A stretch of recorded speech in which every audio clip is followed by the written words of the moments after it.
Buenas tardes, doctora Guardado, ¿cómo le va? Doctor Lemesov, doctor Olub, qué grande.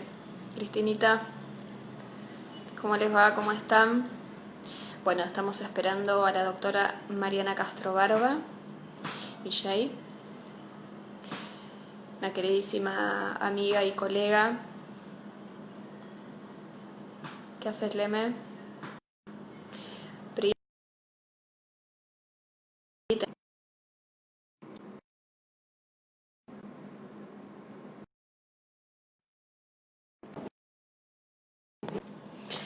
Bueno, perdón mi desconexión.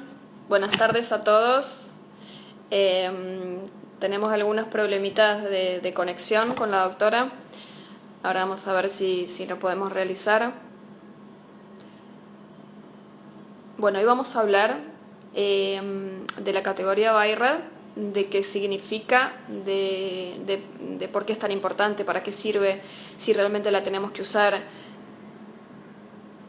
Hola, hola. Ahí te tengo, Mariam, ahí te tengo. ¿No se escucha? ¿No se escucha bien? Avíseme si se escucha o estoy hablando sola. Ahí estás, Mariam. Directamente mandame la solicitud y ya está.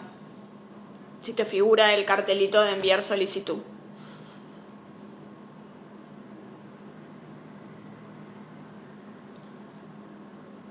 Ahí estamos.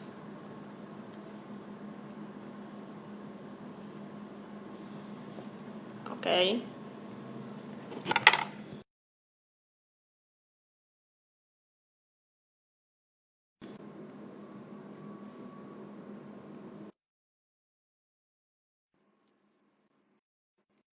A ver si ahora nos podemos conectar. Ahí está, Hola, aleluya. hola, ¿Cómo hola, va? Mariam. ¿Cómo estás? ¿Cómo te va? Buenas tardes. Buenas tardes, qué bueno verte. Nos vimos hace poquito, hace 2 minutos. Bueno, pero ahora te estoy viendo más de cerca. ¿Cómo estás, mi Estoy querida adaptando el Mariana? audio. Ahí la tenemos a la doctora Pucci. Bueno, gracias, Marian. Gracias Hola. por estar acá, por regalarnos unos minutitos para aprender, concientizar y transmitir un poco de toda la sabiduría que tenés. Y yo sé que lo haces muy bien, así que te agradezco muchísimo esto. Muchas gracias, Marian. Gracias por la invitación. La verdad que estuvo difícil elegir tema, porque ya apañaste, pero todo. No, No quedó el público nada se sin ver. renueva, como decía Mirta Legrand. Es verdad. Bueno, Marian, para las que no la Sí. conocen, la doctora Mariana Castro Barba es especialista en imágenes mamarias, es una persona que tiene una enorme trayectoria, actualmente directora del Centro Médico Genea y una queridísima compañera del capítulo de mama de la Sociedad Argentina de Radiología y que yo quiero y que admiro mucho, así que para mí es un placer tenerte acá. Gracias, Marian. Y bueno, empecemos a charlar de este tema. Vos sabés que es algo que se pregunta mucho. Es algo que se La gente pregunta mucho, pregunta sí. mucho exactamente qué es el BIRATS, para qué se usa, por qué está y desde cuándo, ¿no? Sí, trae mucho miedo también porque últimamente no, pero digo, desde la existencia de Google, la gente lee el informe, googlea y entra en pánico o no, y bueno, y queríamos conocer tu punto de vista con respecto a esta categoría. Bueno, primero no entrar en pánico, no entrar en pánico. El BIRATS nos vino a ayudar a todos para poder hablar un lenguaje uniforme y para entender qué es lo que veíamos y poder transmitir eso que vemos con certeza, poder decir todos usar las mismas palabras para designar las mismas imágenes. Así que el BIRATS es un sistema que nos permite, una vez que uno ve la imagen, ya sea que la vea en mamografía, en ecografía o en resonancia, poder verla, evaluar las características de esa imagen de acuerdo a cómo ya están sumamente normalizadas en este libro, que es un atlas, es un sistema de informes, y una vez que uno lo evalúa, puede asignar una categorización, que es el famoso número que todos conocemos, que después lo podemos repasar, y además de asignar una categorización, uno puede asignar una recomendación de acción. porque para la gente que es joven, por ahí no conoce lo que pasaba antes, pero hace mucho, cuando empezamos a informar, y todavía esto no existía, existía un sinfín de palabras, un sinfín de vocabularios para designar o una misma imagen o distintas imágenes, o una palabra alguien la usaba para designar una imagen y y la misma palabra otra persona la aplicaba a una imagen distinta. Entonces era primero dificilísimo entender el médico que recibía y el paciente que recibía su informe. Poder entender qué es lo que decía era muy difícil. Y lo otro que era difícil era saber, bueno, ahora con esto, ¿qué hago? Me quedo tranquila, vuelvo en 6 meses, no vuelvo nunca más, salgo corriendo. Entonces, este sistema nos ayudó a poder hablar todos un mismo lenguaje y a saber que a determinada imagen con determinadas características le corresponde una probabilidad de benignidad o malignidad y le corresponde también o se puede sugerir un camino o un punto de acción. Así que en ese sentido nos ayudó muchísimo para hablar todos igual en todos lados, porque la verdad es que se usa en muchísimos países, no es un invento americano que no se puede aplicar a otros lugares, la verdad es que se puede aplicar muy bien a muchos lugares, así que nos vino muy bien. El BI-RADS es eso, es todo un sistema de informes, de estudios y de registro de datos de estudios. Implica todo eso, toda esa palabra larga es un sistema de informes y de registro de datos de estudios de imágenes mamarias. Y nos permite movernos de la mamografía a la ecografía, de la ecografía a la resonancia, y también nos permite, una vez que vimos algo por distintas imágenes, generar un informe conjunto único, con una única clasificación y una recomendación. Así que está muy bien, nos ayudó mucho a todos. ¿Y vos crees que, a ver, la mayoría de los médicos lo usan o no lo usan o tienen cierto resquemor? Yo creo que la mayoría de los médicos ya ahora lo usan. Algunos han quedado con resquemor. Al principio había un cierto resquemor de a mí el radiólogo no me tiene que decir lo que tengo que hacer. A mí que me ponga que me haga una descripción y yo tomo la decisión. Pero así como muchos opinaban de este modo, muchos otros opinaban al revés. Gracias que por fin puedo entender lo que el radiólogo vio, porque la experiencia y el ojo del radiólogo son sumamente útiles, y además el radiólogo es el que está haciendo el trabajo en vivo, por ahí un ginecólogo recibe una imagen puntual, pero el que vio todo el informe, el estudio, el que estuvo en el estudio es el radiólogo, entonces al ginecólogo generalista le viene súper bien la impresión de uno y qué es lo que uno vio. Antes no era importante lo que el radiólogo decía, y ahora es todo un cuerpo de conocimientos plasmado en este BI-RADS que realmente vino a unificar y ayudar. Además está hecho con el conjunto de un montón de especialidades, convergieron un montón de especialidades para poder crear esto, ¿sí? El Colegio Americano de Radiología, el de patólogos, el de cirujanos, entonces está la experiencia no solo de la imagen, sino de la cirugía, de la anatomía patológica de esa imagen, converge toda esa información en poder crear este sistema de informes, ¿se entiende? También es muy importante, además, lo tenemos en línea al doctor Boris Elsner, y también es importante eso, cuando nosotros enviamos una muestra, informarle al patólogo nuestro BI-RAD presuntivo, ¿no? Nuestro diagnóstico presuntivo y lo que nosotros creemos, es de suma utilidad. Es fundamental, sí, porque el nuestro es un trabajo en equipo, el radiólogo no está solo, el ginecólogo no está solo y el anatomopatólogo no está solo, nosotros entre todos nos tenemos que comunicar y este lenguaje nos ayuda a comunicarnos bien entre todos también, pero es fundamental cuando hacemos una toma de biopsia poder enviarle al anatomopatólogo nuestra impresión, si podemos una foto, porque seguramente le va a gustar recibir una copia de la imagen de esto que está biopsiando, porque existe además una correlación entre la imagen radiológica y la imagen anatomopatológica, entonces está muy bueno que se pueda juntar esa información. Nosotros tenemos que darle todos los datos que el anatomopatólogo nos pide, es de suma utilidad para ellos, seguramente el doctor nos va a poder ayudar por ahí. Marian, tenemos distintos métodos que nos ayudan al diagnóstico mastológico, ¿no? Desde la mamografía, desde la ecografía y la resonancia magnética. ¿Cada uno lleva su BI-RAD independiente? Existe tanto en el libro un capítulo para mamografía con un montón de cosas de mamografía. Cuál es el vocabulario, cómo se realiza el informe, cómo se tiene que generar el informe, cuáles son las categorías y orientaciones sobre cómo usar. Todo eso mismo existe para ecografía y todo eso mismo existe para resonancia magnética.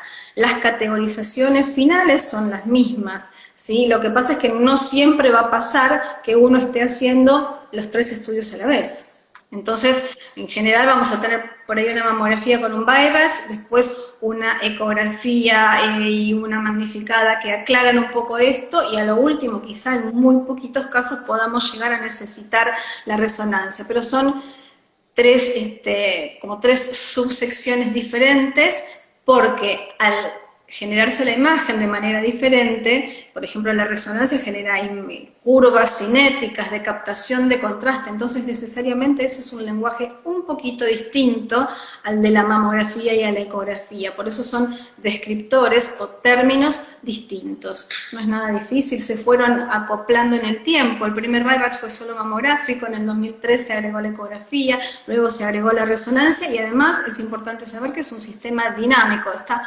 todo el tiempo en cambio, porque como la medicina cambia y las tecnologías cambian, cada vez que se agrega una metodología nueva o una parte de una metodología nueva, eso se verifica una vez que, entre otras cosas, está aprobado por FDA, se genera también nueva información que se va a ir volcando en las sucesivas ediciones, ¿sí?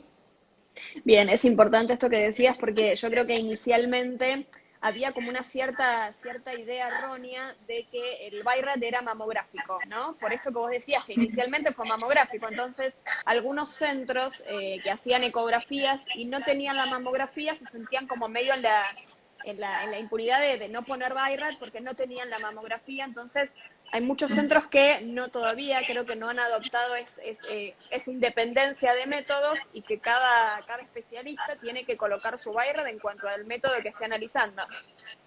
Por supuesto, y cuando tenemos la suerte de poder hacer 2 métodos a la vez, uno va a generar un único BI-RADS trayendo la información de los 2 métodos que vio. En mamografía y en ecografía por ahí hay palabras o términos que se comparten, en resonancia ya no, pero en mamografía y en ecografía se intentó compartir lo máximo posible en algunos descriptores para poder usar justamente lo mismo. Pero sí, si uno solo tiene la mamografía va a generar ese informe con ese BI-RADS y luego puede, además, que uno hace una mamografía un día, hay un BI-RADS y resulta que hace una ecografía otro día y la ecografía ve una lesión que la mamografía no la había visto porque, no sé, la mama era muy densa y entonces no podía ver, y la ecografía detectó algo que la mamografía no había detectado, y entonces hay ahora un BI-RADS distinto, ¿sí? Que va a estar hablando de este nuevo diagnóstico o de esta nueva imagen.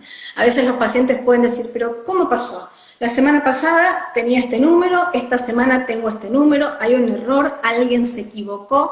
No, se hicieron las cosas en distinto tiempo y el nuevo método nos vino a brindar información diferente que nos va a brindar una recomendación sobre cómo seguir en los meses próximos con el cuidado de esta paciente.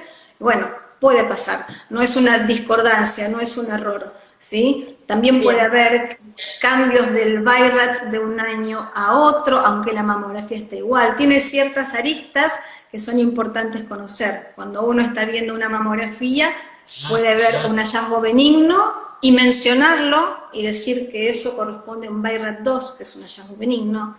Pero otro radiólogo puede ver la misma mamografía, ver el hallazgo benigno, decidir no mencionarlo y poner, por ejemplo, un 1. Y no es que un radiólogo se equivocó, que lo hizo mal, es que el BI-RADS nos permite para este tipo de hallazgos o usar el 1 y no mencionar nada, o usar una categoría 2 y entonces sí mencionar cuál es el hallazgo benigno que correspondía a esta categoría 2. ¿Sí? Bien, acá nos empiezan a preguntar, está Mercedes preguntando qué significan los números.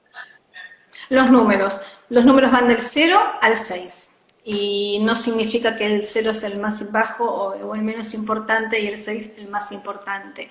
Cuando uno pone un 0 está diciendo que el estudio es incompleto o que se requiere información adicional. Es como una categorización no definitiva todavía. Simplemente lo que nos está diciendo es que tenemos que hacer algo más en un lapso de tiempo prudencial. No es que volvamos el año que viene a hacer eso o algo más, sino que tenemos que completar la información de este estudio en particular con algún estudio más. Y en general, en el informe sale ya una recomendación sobre con qué seguir, porque hay imágenes que van a ser valoradas mejor o que el rédito mejor va a ser con una ecografía, y va a haber imágenes que el rédito adecuado va a ser con una mamografía magnificada. Entonces el cero nos va a decir con qué seguir, perdón, una llamada y apagamos, con qué seguir y también, con qué seguir y por qué, ¿no? ¿Por qué se sigue? ¿Por qué seguir y más o menos en qué tiempo hacerlo? Así que ese es el cero. Uno significa que es un estudio normal, y cuando uno dice uno y normal, no va a mencionar ningún hallazgo benigno. Simplemente va a decir, esto es un estudio normal. Cuando uno usa el BI-RADS2 está diciendo que encontró hallazgos benignos, que están muy bien descritos en la literatura. Son muy puntuales, no los vamos a mencionar, pero están muy bien tabulados. Entonces, si uno menciona alguno de esos hallazgos, la correlación es con un BI-RADS2, que es un hallazgo benigno, que significa que la recomendación tiene que ser hecha en tiempo habitual, al año, si estamos en un lugar donde los controles se hacen al año.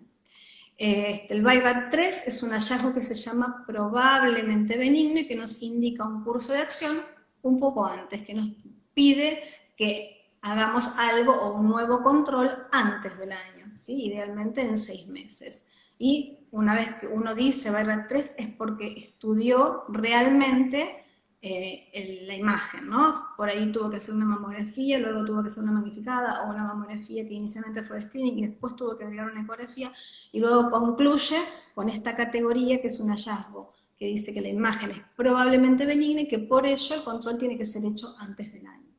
¿Sí? Vimos 0, 1, 2, 3. Hallazgos 4 y 5. BI-RADS 4 y 5 nos indican un curso de acción un poquito más inmediato y algún grado de sospecha de malignidad o algún valor predictivo positivo un poquito mayor. ¿Sí? Entonces, tanto con el 4 como con el 5 vamos a estar teniendo que hacer una punción seguramente, tomar una biopsia.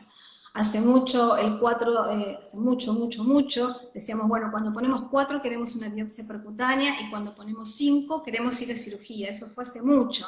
Ahora las biopsias percutáneas son mandatorias, entonces siempre que uno pone un 4 está pidiendo una punción, y un 5 también va a requerir una punción antes de una cirugía, porque hoy en día es muy difícil planificar un acto quirúrgico sin tener la información de la punción. La punción nos da un montón de factores para poder decidir cosas después, y que es mejor analizarlos en el material de la punción y no en el material de una pieza quirúrgica. Porque además es mucho mejor cuando uno va a una cirugía, ir sabiendo qué es lo que va a hacer la cirugía, de qué se va a tratar y de qué uno está operándose.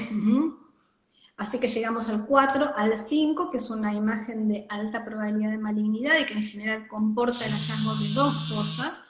Estamos como insistentes con el mensaje. Comporta el hallazgo de dos cosas, y el BI-RADS6 no es peor que el 5 y que el 4, el BI-RADS6 significa que estamos ante un estudio que muestra una imagen maligna, pero que la acabamos de biopsiar, que está biopsiada, que nosotros ya sabemos que es maligna y que está por ahí en control, porque estamos haciendo un tratamiento de neoadjuvancia esperando que esto cambie de tamaño, o porque se hizo un estudio en el medio en espera de la cirugía, que es el tratamiento definitivo, ¿sí? Así que ya las recorrimos del 0 al 6. Perfecto. Acá nos preguntan por qué la clasificación 4 lleva letras.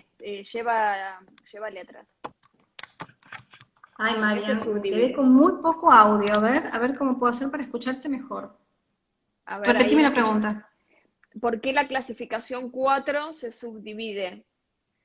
¿Por qué se subdivide la clasificación 4? Bueno, la subdivisión no es obligatoria, pero sí es una gran ayuda para nosotros para poder, cuando estamos haciendo un informe, dar una idea de si el 4 está más cerquita del 3 o si está más cerquita del 5. Se subdivide en grados de probabilidad de malignidad, de acuerdo nuevamente a estas cosas que están tan tabuladas. Pero cuando uno hace un informe final, con una categoría final, puede simplemente poner el 4. ¿Sí? Poner final 4 sin que sea necesario poner A, B o C. Estoy Bien. escuchando muy bajito, vas a tener que gritarme un poco. Me entraron dos llamadas y algo pasó con mi audio. Yo y te grito, que no la lo gente sé baje el resolver. volumen, no importa. Dice, buenas tardes, los pacientes que han tenido cáncer de mama y han sido tratados, ¿nunca más tendrán BI-RAT 0 o 1? A ver si lo puedo leer. Mm, Un si paciente nunca más, tratado. Si nunca más tendrá BI-RAT 0 o 1. los BIRATs pueden aparecer nuevamente. Uno se hace un estudio este año por la lesión A ubicada aquí y pasan, no sé, un par de años y después aparece una cosa nueva en otro lugar o en el mismo lugar y los números se pueden volver a repetir. Pero no escucho muy bien. Ay, por Dios. ¿Querés atender? ¿Querés atender? Capaz es urgente. No No, pasa no es nada, urgente. seguimos Es acá. insistente. No pasa nada. Bueno, a mí me llegaron un par de preguntas antes de este vivo y que me parecieron sumamente interesantes y una de ellas decía, me hice estudios mamarios, me hice ecografía y mamografía y las busqué y no dice qué BI-RAD tengo. ¿Qué debo hacer? ¿Me los tengo que repetir en otro lado? No, repetir no va a hacer falta. Seguramente vamos a poder de alguna manera arreglar las cosas sin tener que repetir, creería yo. Primero hay que ver cómo está descrito. Quizás no se puso el número, pero sí se usó el léxico BIRATS y podemos concluir ante qué estamos, ¿sí? Pero no creo que repetir sea lo... Seguramente podemos consultar con el ginecólogo que maneja a la perfección este idioma y va a poder saber interpretar eso y va a poder saber interpretar un poco la imagen y el léxico y saber qué hacer. Por supuesto, si la información es discordante o si es discordante lo que uno ve con lo que respecto a lo que está escrito, bueno, quizá haya que repetir. Idealmente trataría de no repetir y de poder verificar entre lo que está escrito y la imagen. Hoy en día, la verdad que los ginecólogos, los mastólogos tienen muchísima idea de esto. Ha habido clases y la experiencia del consultorio de cada uno seguramente puede ayudar. Si quedara alguna duda, alguna discordancia, bueno, quizá hay que repetir quizá uno de los estudios, pero no volver a repetir todo. No sé, pero habría que ver cada caso puntual, por supuesto. Excelente, Mariam. Otra paciente dice, hace muchos años que me vienen clasificando como BI-RAD 3. ¿Es normal esto? ¿Sucede? Puede suceder en varias oportunidades, vamos a desglosarlas. El BIRAT 3 para una lesión que estamos siguiendo en el tiempo, si corroboramos estabilidad radiológica en el tiempo por 2 años, podemos bajarlo a 2. Estabilidad radiológica con hallazgo de tranquilidad, ¿no? Lo podemos bajar a 2.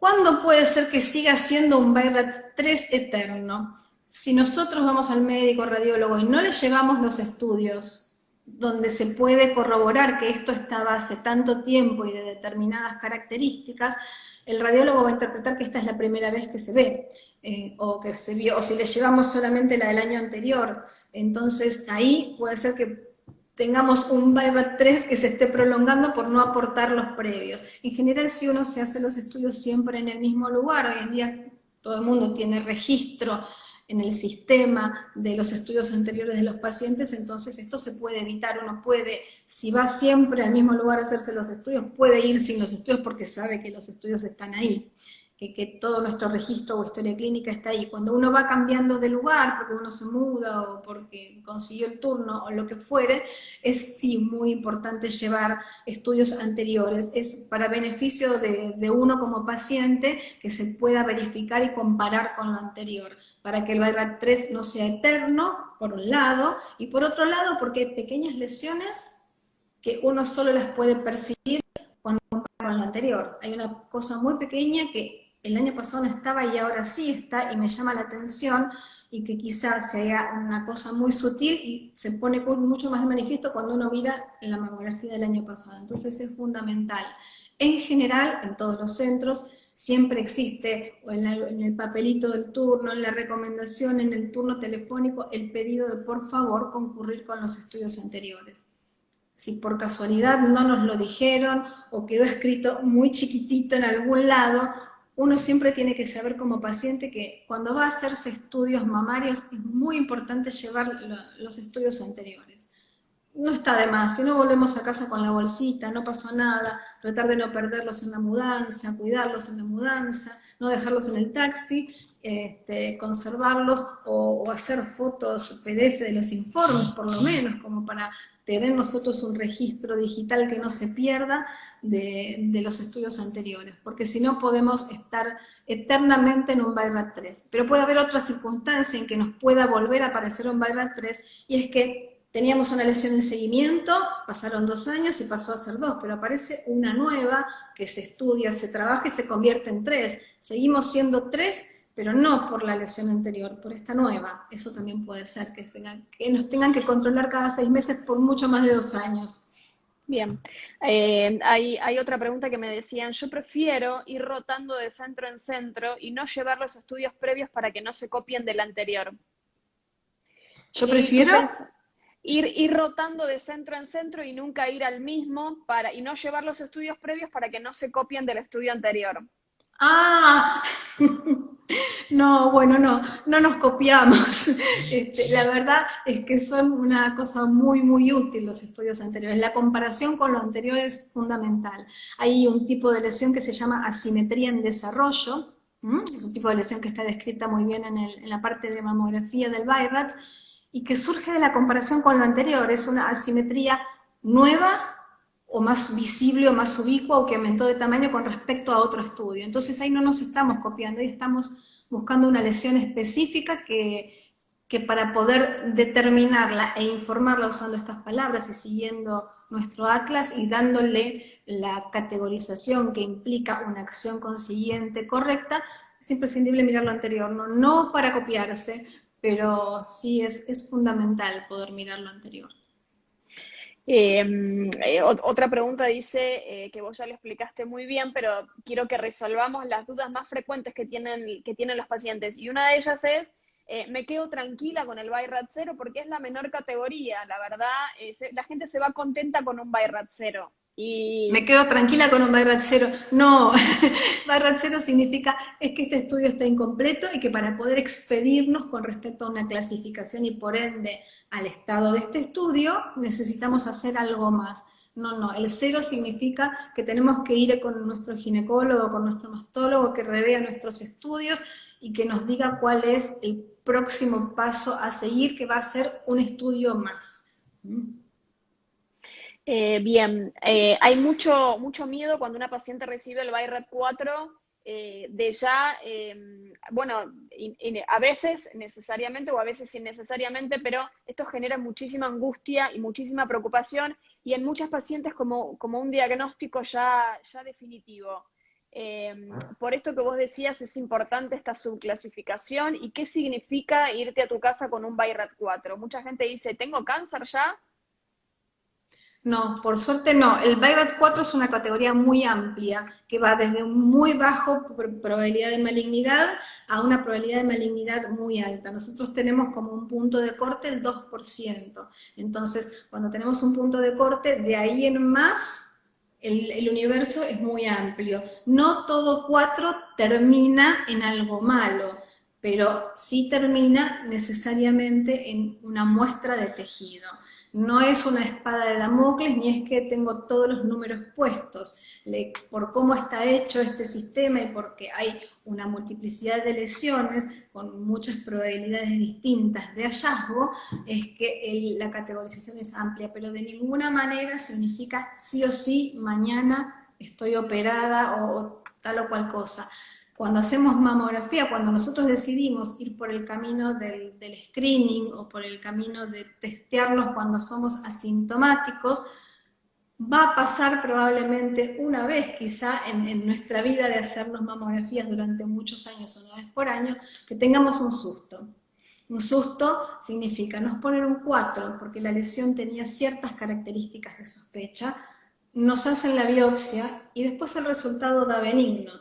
Todo este caminito genera mucho estrés hacerse la mamografía, genera estrés ir a recibir el resultado, googlear el resultado es lo peor, creo yo, porque es uno de los sustos más grandes, porque no está muy discriminada la información en las redes, y después pasar por el procedimiento y recibir el resultado.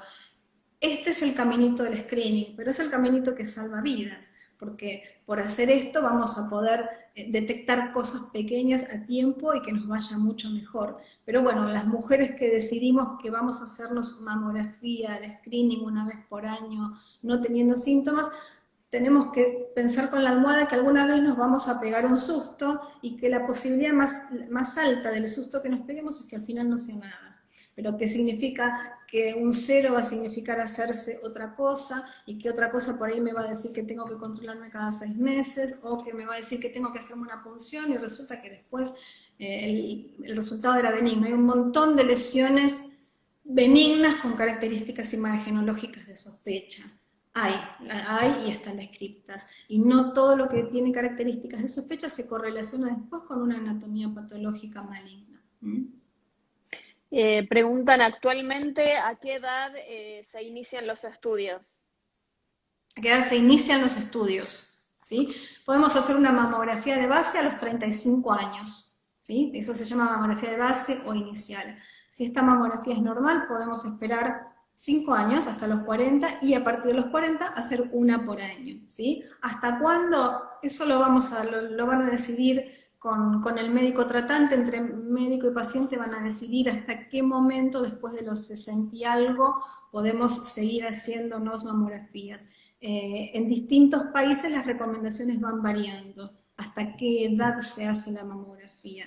Pero esto tiene que ver con recomendaciones no solo epidemiológicas, sino también de costo y de quién paga la mamografía en cada lugar. Entonces también va cambiando la edad de punto de corte, de hasta cuándo hacerla, dependiendo quién paga, dice cuándo se termina.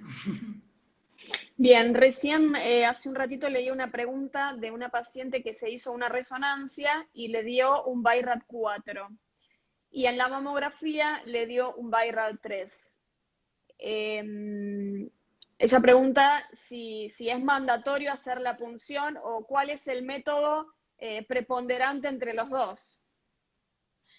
Bueno, habría que ver el caso puntual de el 3 a qué lesión se refería y el 4 a qué lesión se refería, porque como mamografía y resonancia nos dan información diferente, en la resonancia hay una inyección de contraste, vamos a ver cómo se comporta el gadolínio en un cierto tejido. Esa información la mamografía no la está dando, así que quizá esto que implicó llegar a una categorización 4 no se vio en la mamografía, y es importante seguir esta categorización. La resonancia magnética es un método que tiene una sensibilidad muy alta, es decir, una chance muy alta de poder detectar lesiones, ¿sí?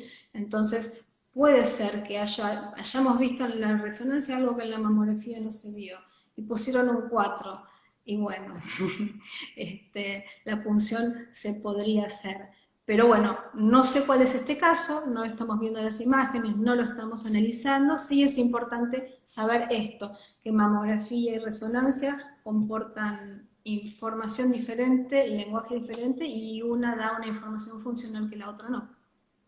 Bien, perfecto. Me da el hincapié para hacerte otra pregunta.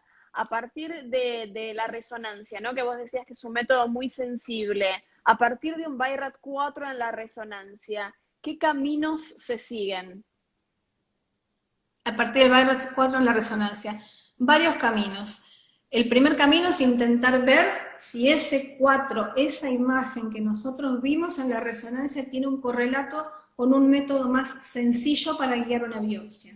Eso es lo primero, ¿sí? Porque si vemos un nódulo por resonancia que resultó categorizado como 4, puede que inicialmente en la ecografía no se haya visto, esto lo sabemos, y que con la información de la mamografía, de la resonancia, que además nos da cortes multiplanares y nos ubica anatómicamente de distinta manera, nos da mucha más información, con toda esa información, con todo ese mapa, podamos volver a ir a la ecografía y encontrarlo. Y entonces hacer una biopsia, porque tenemos el 4 que nos indica la biopsia, guiada por ecografía, es mucho más sencilla, es más rápida, es más además accesible. No todo el mundo en Argentina tiene un resonador para realizar biopsias de mama, y un ecógrafo y la pistola y las agujas para hacerlo bajo ecografía están mucho más diseminadas. Entonces, siempre el primer paso va a ser ese, hacer un second look, una reevaluación con la información de la resonancia para ver si podemos encontrar esa imagen en la mamografía o en la ecografía y proceder a la biopsia por ese lado. Si no la encontramos en ninguno de los métodos y resulta que es una lesión que solo se ve por resonancia, bueno, vamos a tener que buscar el lugar que nos pueda hacer la biopsia bajo resonancia. Clarísimo, clarísimo, Mariam. Bueno, creo que no tenemos más preguntas. No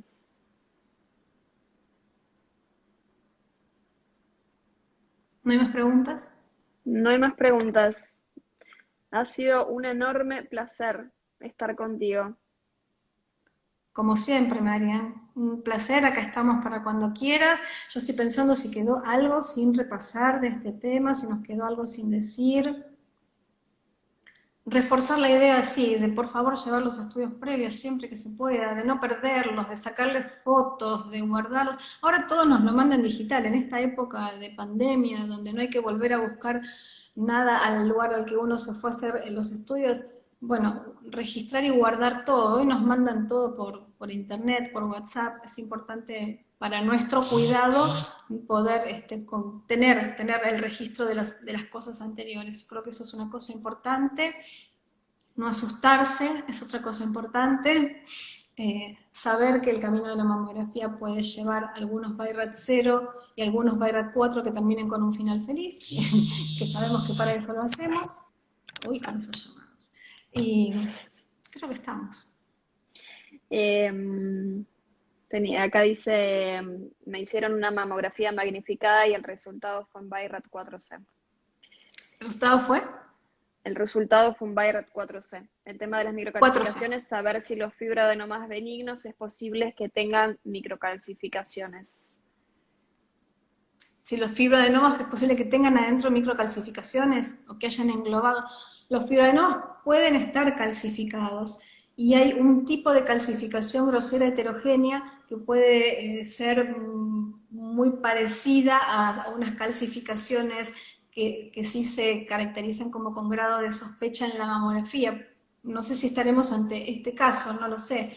Pero bueno, hay unas calcificaciones que llevan una categorización BI-RADS 4, que son como groseras heterogéneas y que a veces en cambio fibroadenomatosos también pueden darse y tienen un bajo valor predictivo, ¿no? Tienen un valor predictivo positivo que significa que estamos por encima del umbral de indicar una punción, pero que de todas maneras bajo en el espectro de lo que es el BI-RADS 4.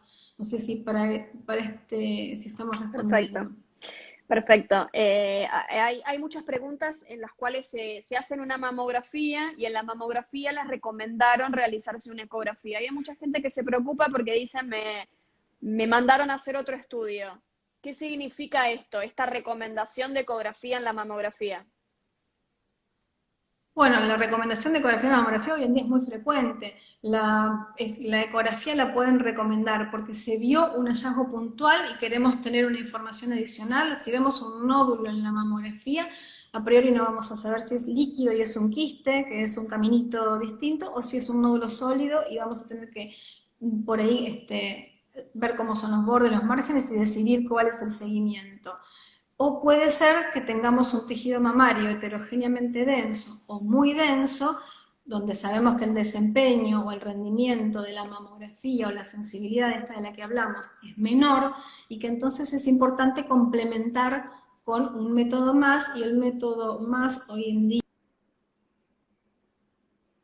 Entonces podemos tener la indicación de la ecografía sin un hallazgo de sospecha en la mamografía, ya sea porque la mama es densa o heterogéneamente densa. Hay todo un cuerpo de información bastante reciente con respecto a la mama densa y la necesidad de hacer otras cosas, que insisto, varía de país en país. Para nosotros la ecografía es muy accesible, de realizar, y hay otros lugares donde llegar a la ecografía tiene que estar muy justificado por un montón de cosas. Entonces ahora sabemos esto, que en las mujeres con mama densa o heterogéneamente densa nos vamos a beneficiar de tener la ecografía. Podemos tener una mama normal y aún así tener que hacer otro estudio. Perfecto. Perfecto, Marian. Creo que hemos solucionado todas las dudas. Muchísimas gracias a vos, a todo el Centro Médico Genea, que ahora arrancan con otro vivo. Vamos a liberarlos. Sí, tengo que dejar el canal. Vamos a dejar el canal. Gracias, 1.000.000 de gracias. Nos vemos pronto. A Espero que vos, nos un beso podamos ver pronto. grande. Nos vemos pronto. Cariños a todos. Chao, chao.